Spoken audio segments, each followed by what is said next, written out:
Differences between IFRS standards and FRS 102. The material provides an extensive summary of examinable differences between IFRS standards and FRS 102, highlighting that while FRS 102 is influenced by IFRS principles, it introduces significant simplifications and alternative treatments. One notable difference lies within the conceptual framework. IFRS does not identify prudence, materiality, and substance over form as standalone qualitative characteristics, whereas FRS 102 explicitly identifies these concepts. The presentation of financial statements also differs, with IFRS supplying recommended formats under IAS 1 and FRS 102 requiring formats prescribed by the Companies Act. In areas such as government grants, IFRS allows entities to choose between the deferred income method and the net-off method, but FRS 102 permits only the deferred income method. Other differences include options on borrowing cost capitalization, where IFRS requires capitalization of eligible costs but FRS 102 permits entities to expense them instead.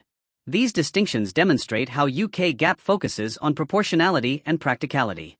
Understanding these differences is crucial for exam scenarios requiring reconciliation between IFRS-based and UK GAAP-based financial information.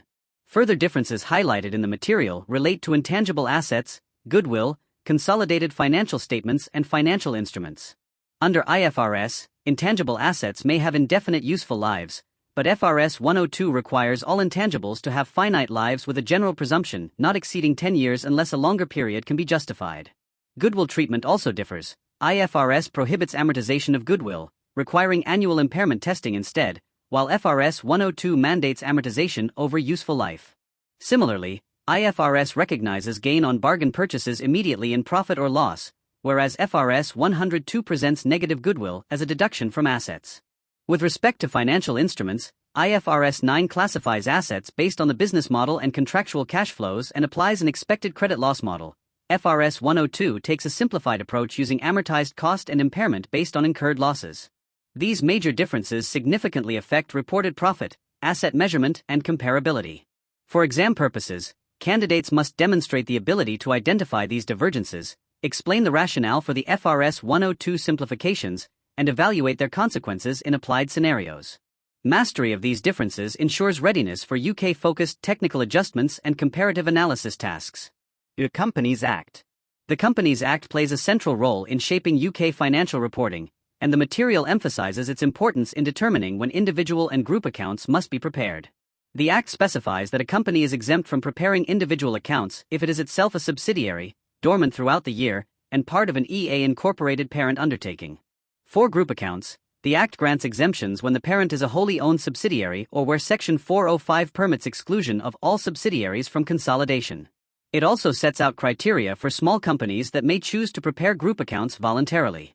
The Act further outlines conditions under which a subsidiary undertaking may be excluded from consolidation, including severe long-term restrictions on control, disproportionate cost or delay in obtaining necessary information, or where the investment is held exclusively for resale. These statutory rules intersect with UK GAAP and IFRS requirements by determining the scope of consolidation and presentation obligations. Understanding these exemptions is essential for exam scenarios involving group structure assessments. In addition to determining the scope of financial reporting, the Companies Act influences presentation and disclosure requirements.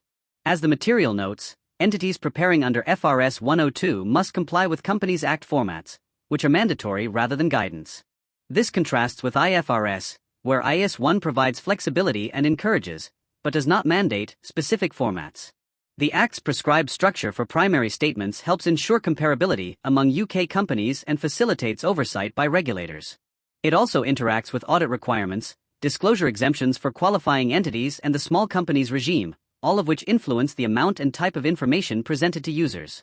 The Companies Act therefore acts as both a legal foundation and an accounting framework, embedding consistency across UK-prepared financial statements. Candidates must understand these legal constraints because they affect not only the content of accounts but also judgments about whether consolidated financial statements are required. Exam scenarios frequently involve evaluating whether exemptions are available or whether consolidation must occur, requiring a clear understanding of statutory thresholds, conditions, and exceptions. Mastery of these legal aspects strengthens a candidate's ability to apply technical accounting knowledge within the correct regulatory context.